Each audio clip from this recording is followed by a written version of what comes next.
gece yarısı gurbet eldeyim, torpak başıma. Sabah olmadı babam, güneş doğmadı. Oy beni, vay beni,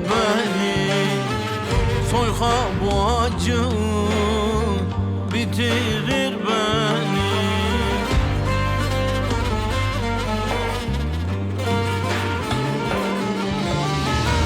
Oy beni, vay beni, soyka bu acı bitirir beni. Oy beni, vay beni, soyka bu acı bitirir beni.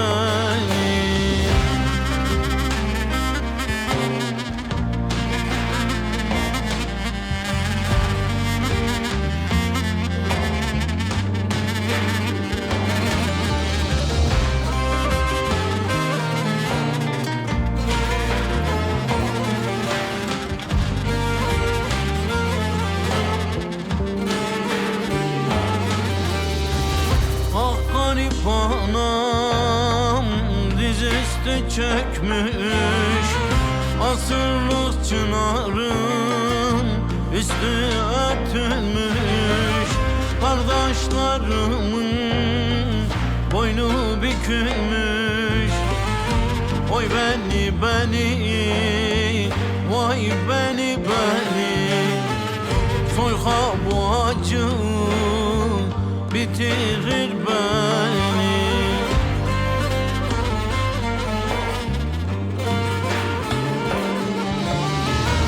Oy beni,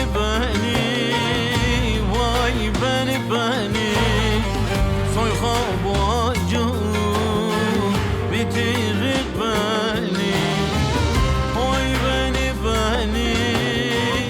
vay beni, soyka bu acı bitirir beni.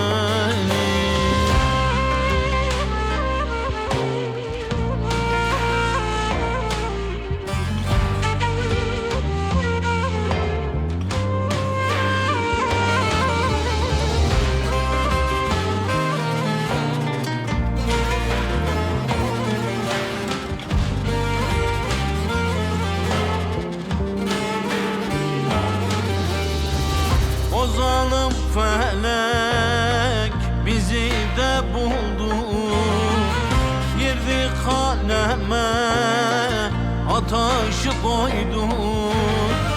Bayram sabahı babam lokman verildi.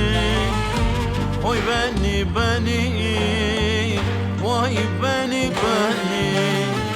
soyka bu acı bitirir beni.